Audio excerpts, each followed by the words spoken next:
A comme amour. Quand on parle d'amour, on revient à ce que Jésus a fait pour créer le vin nouveau. Je vous expliquais donc qu'il y a à peu près 3 degrés d'amour. Il y a l'amour qui n'a aucun goût, qui n'a aucun sentiment, qui ne ressent rien. C'est celui-là qu'on appelle l'amour agapé. C'est un amour de décision avant d'être un amour sentimental. Le jour où tu as choisi la femme que tu dois marier, tu ne dois plus te fier à tes sens. Ce n'est pas parce que tu ressens que tu vas dire je te serai fidèle jusqu'à la fin de nos jours. Il ne faut pas prendre une décision sur tes émotions. Ça ne tiendra pas. La fin de tes jours ne va même pas arriver que tu seras prêt à l'abandonner. Pourquoi? Parce que tes sentiments sont partis chez Gasparette. Quand on dit je te serai fidèle, je t'aimerai, ça n'a rien à voir avec le sentiment. C'est une décision qu'on prend. C'est comme de l'eau. Tu n'as pas besoin de sentir quelque chose. L'eau est indispensable. On ne boit pas l'eau parce qu'il a un goût. On boit l'eau parce que c'est nécessaire à la vie. Jésus a pris de l'eau pour recréer le vrai amour.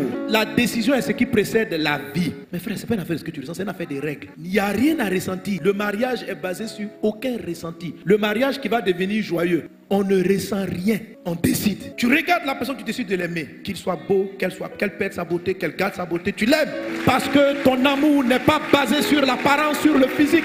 Rien du tout. Il est basé sur un choix de vie. R, c'est le rêve. Tu ne peux pas atteindre une destination si tu n'as pas pris le temps de l'anticiper dans ton cœur. Tu vois un mariage de rêve ou bien tu vois un mariage réussi, il faut que tu donnes un sens à la réussite du mariage dans ton cœur. Si tu ne sais pas où tu t'en vas, tu vas aller nulle part. Tu dois visualiser, tu dois rêver un couple réussi, tu dois rêver. Avant même ton mariage, tu dois rêver. Le rêve va te donner la capacité de pardonner. Mais quand il n'y a pas d'objectif à atteindre, c'est très compliqué. Quand tu tombes, tu ne sais même pas pourquoi tu vas te relever. Quand le couple va mal, tu ne sais pas pourquoi tu vas payer le prix de rebâtir ce foyer. Parce qu'il n'y a aucune ambition. Il n'y a pas de rêve. Le deuxième R, c'était la restauration lorsqu'on parle de marriage. Ok.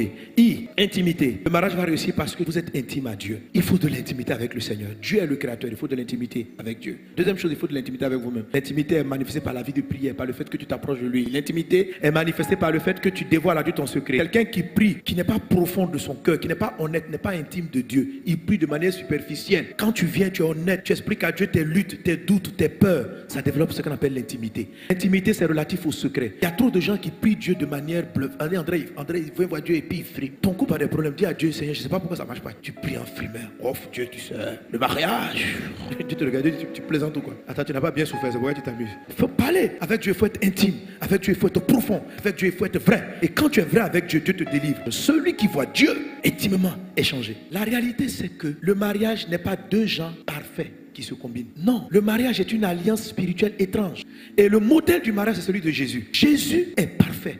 C'est le parfait qui vient rentrer en contact avec l'imparfait. Les mystères de Dieu sont grands. Le mariage du parfait, Jésus est parfait avec l'imperfection. La Bible appelle l'église le corps de Christ. Le deuxième A, c'est l'attachement. Alliance ou attachement. Pour que ton mariage réussisse, il faut que ta femme et toi, ton mari et toi, vous êtes vraiment attachés. Ça veut dire que vous êtes complices. Il y a un niveau d'attachement où tu sais exactement pourquoi tu as besoin d'elle. Et elle sait exactement pourquoi elle a besoin de toi. Il y a un moment donné, tu arrives avec ton conjoint, vous atteignez l'unité. Quand vous rentrez dans cette dimension, votre couple devient puissant. Vous amenez un sujet. Vous êtes là. Père, nous avons un projet d'entreprise. Cette déclaration envoie une énergie céleste dans votre entreprise et elle est menée jusqu'au bout. Le A de l'alliance ou de l'attachement est la partie qui fait peur à Satan. L'alliance fait quoi? Par exemple, en Ecclésiaste chapitre 4. 2 valent mieux qu'un parce qu'ils retirent un bon salaire de leur travail. Dieu dit quand vous êtes 2, tout ce que vous faites est comme multiplié. Vos activités sont multipliées. La vérité, c'est qu'un mariage réussi rend plus riche. Quand tu as l'impression que vraiment tu maries la femme, là, ça t'appauvrit. C'est que vous n'êtes pas en accord. Il faut comprendre le but du mariage. Dieu, en Genèse 2,18, n'a pas dit il n'est pas bon que l'homme soit célibataire. Il n'a pas dit ça. Il a dit il n'est pas bon que l'homme soit seul. Beaucoup de personnes interprètent ce passage comme étant Dieu ne veut pas que nous soyons célibataires. Qui a dit ça? Dieu ne veut pas qu'on soit seul. Il y a une différence entre seul et célibataire.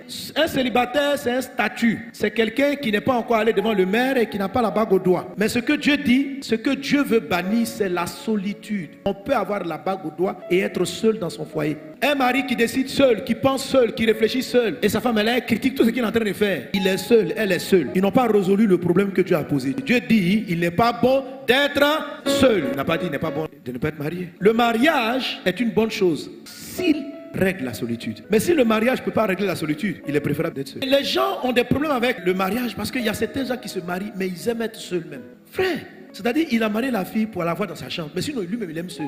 Il est casanier. La dame dit on a quelque part, il ne veut pas aller. La dame dit on a qu'à causer ensemble. Il ne cause pas, lui il est seul. La réussite, ce n'est pas un seul qui est fort, c'est la combinaison. Alors, je tiens des boulons. Donc, il va avoir attachement. Pour qu'il y ait attachement, il faut que vous soyez différents. Quand ces deux éléments-là sont ensemble, ils vont coincer tout ce qui est au milieu. Ils vont tenir, si c'est le mariage, si c'est l'entreprise. L'attachement fait que votre mariage, votre entreprise, votre activité, votre destinée est sécurisée. Or, l'attachement doit se faire en deux objets qui ont des formes différentes. Je vais t'expliquer qu'il est important que ta femme et toi, vous soyez divergents sur beaucoup de points, que l'attachement ait lieu. Quand tu dis, ma femme et moi, on est trop différents, Dieu sourit, c'est ça.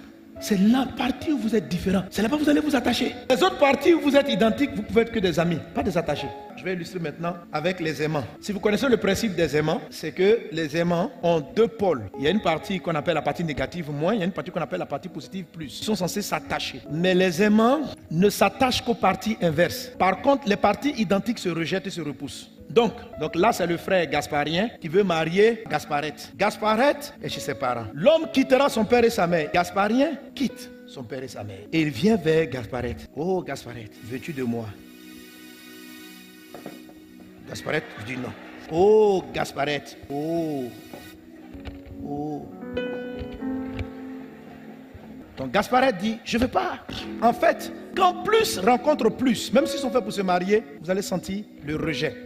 Maintenant, si Gasparien vient vers le côté opposé, Gasparette, oh, il y a une attraction, ils veulent se marier, ils veulent, et ils sont collés. C'est collé, hein? Le diable vient les séparer.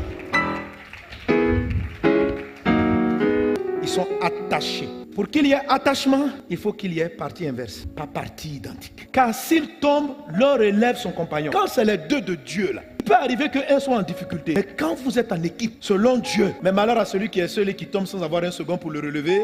De même, si deux couchent ensemble, ils auront chaud. Mais celui qui est seul, comment aura-t-il chaud? Ça veut dire quand vous êtes dans un couple, vous créez une atmosphère favorable. Deux valent mieux qu'un. Quand un est triste, l'autre amène la joie. Mais pour ça, là, il faut que tu acceptes que ta femme soit ton complément, que tu valorises sa différence. C'est important. Pour qu'il y ait de la vie, il faut qu'il y ait deux formes différentes qui s'embrassent. C'est ce qu'on appelle l'attachement. Et quand tu grandis seul, il faut que tu fasses de la place. Tu n'es pas encore marié, mais tu commences à créer des zones où ta femme ou ton mari pourra prendre place. Tu commences à ouvrir ton esprit à peut-être discuter sur des sujets où tu te sentais trop brillant. Ça ressemble à de la perte, mais en fait, ça sera un gain. Et si quelqu'un est plus fort qu'un seul, les deux peuvent lui résister. Et la corde à 3 fils ne se rompt pas facilement. On aurait dit qu'il allait dire la corde à 2 fils. Non, pas 2 fils, 3. Mais c'est un principe général. Pour qu'il y ait la notion d'accord. Pour qu'on dise que toi et ta femme, vous êtes d'accord, il faut 3 cordes. Jésus est la 3e corde. En fait, toi et ton conjoint, vous devez avoir 3 éléments d'alliance au moins. Pour que rien, aucun diable, aucun démon, aucun sorcier ne puisse venir contrecarrer votre foyer. Et les 3 cordes, c'est quitter son père et sa mère. L'homme qui va quitter, il va s'attacher et ils vont devenir une seule chair. Un couple aura des problèmes si on ne quitte pas. Il y a des gens qui sont mariés mais n'ont jamais quitté leurs parents. Quand on dit ton père et ta mère, ça veut dire ton père et ta mère biologique, mais ça veut dire aussi ton histoire. Ça veut dire ton passé. C'est là que j'explique aussi qu'il ne faut pas fuir son passé. Dans le mariage, il y a 2 façons. Il y a soit on fuit un passé, soit on quitte un passé. Pour qu'un mariage tienne, il faut quitter l'histoire et pas fuir l'histoire. Il faut être guéri des blessures de ton passé, des frustrations, des tromperies. Quitter, ça veut dire aussi vraiment quitter. Il faut quitter. Quitter ton père et ta mère, c'est de savoir qu'avec toi, Dieu commence quelque chose de nouveau. Quand tu vas te marier, n'amène pas ta femme dans la maison familiale. La Bible dit, la femme sage bâtit sa maison. Une femme bâtit sa maison. Elle ne bâtit pas la maison de ses beaux-parents. Pour qu'il y ait accord, il faut qu'il y ait quitté. Il y a des gens qui veulent qu'il y ait l'accord, mais qui n'ont pas quitté, seulement ils se sont attachés et ils sont devenus une seule chair. C'est un mariage à 2 fils. S'il n'y a pas le quitter, il y aura un problème. Satan peut vous briser. Alléluia. Et maintenant le G comme guerre, c'est la guerre contre ceux qui attaquent le quitter. Donc vous allez voir que Satan va vous empêcher de vous attacher. Et l'attachement est rendu difficile par le manque d'humilité et le fait qu'on n'ait pas laissé de place à quelqu'un. Comme, donne-moi l'élévation. En fait, élever, ça veut dire quand vous êtes ensemble, vous arrivez à surmonter de plus grands défis. Les défis arrivent et puis vous passez au-dessus. Élévation là, c'est monter, aller haut, aller en hauteur, aller en hauteur. Vous arrivez à trouver l'accord des 3 fils. Vous allez voir que vos prières seront tellement merveilleuses que Dieu va créer des circonstances favorables et vous allez passer au-dessus. La Bible dit quand 2 personnes sont d'accord, or d'accord là, c'est de venir combiner sa différence avec toi, ta particularité. Je ne sais pas, c'est-à-dire que quand vous êtes d'accord, Dieu peut descendre, parler à ton DG C'est-à-dire, il s'élève, il dit, offrez une voiture. Vous n'avez aucune idée de la puissance du mariage. Elle n'est pas logique. On dit 2 valent mieux qu'un. Il tire un meilleur salaire. Normalement, le meilleur salaire, on aurait dit que c'est une addition. C'est pas une addition. 2, ça fait une multiplication pour 2. Elle gagne 300 000, tu gagnes 300 000. Mais quand vous arrivez à trouver l'accord aux 3 filles, c'est pas 600 000 vous aurez à la fin. Ça sera. Mais c'est un accord dans votre âme. C'est un accord dans votre esprit. C'est un accord qui cherche le ciel. C'est un accord entre la rêverie et puis le pragmatisme. C'est Dieu le parfait connecté avec les hommes imparfaits. L'amour du mariage est quelque chose d'étrange. Ce n'est pas logique. Parce que ce que Dieu va faire dans votre couple, ça ne sera pas logique. Quand la Bible dit 1 va tuer 1000, 2 va tuer plus de 10 000, parce que Dieu n'additionne pas la fusion. Dieu multiplie. Ce qui va se produire, c'est que vous allez être élevé. L'élévation, ça vous règle à régler tous les problèmes élevés. Le besoin de la maison était au-dessus de nos forces. Mais combiné, on a connu l'élévation. L'élévation vient de votre accord. Vous allez monter parce que vous êtes ensemble. On dit que Jésus-Christ, qui est l'époux de l'Église, est monté au ciel. Mais la Bible dit qu'il est monté. Il nous a fait monter d'abord en esprit avec lui. Et il va venir nous chercher, que nous soyons toujours ensemble. Moi, l'élévation, je mets, monte avec ton conjoint, montez ensemble. Monsieur, tu es nommé, tu commences à avoir de l'argent. S'il te plaît, fais monter ta femme. Il y a des gens, quand ils montent, la femme n'a pas assez la classe de la nouvelle catégorie sociale dans laquelle il se trouve. Il va chercher une femme du même gabarit. C'est une grave erreur. Jésus, dans sa élévation, il est descendu pour nous prendre. La Bible dit dans 1 Thessaloniciens chapitre 4, pour être ensemble avec lui, dans les lieux élevés. Quel que soit ce que est ta femme, le jour où on t'invite à un gala très élevé avec elle. Madame, si tu as connu l'élévation, on t'a nommé DG de la boîte. Le jour où tu vas, monte avec ton mari. Il ne faut pas aller seul. Montez ensemble. Ne commence pas à toucher trop d'argent sans qu'elle soit ton complice. Tout ce qui s'appelle élévation, gérer ça à 2. Tu vas rester fort et tu vas continuer de monter. Que Dieu vous bénisse abondamment.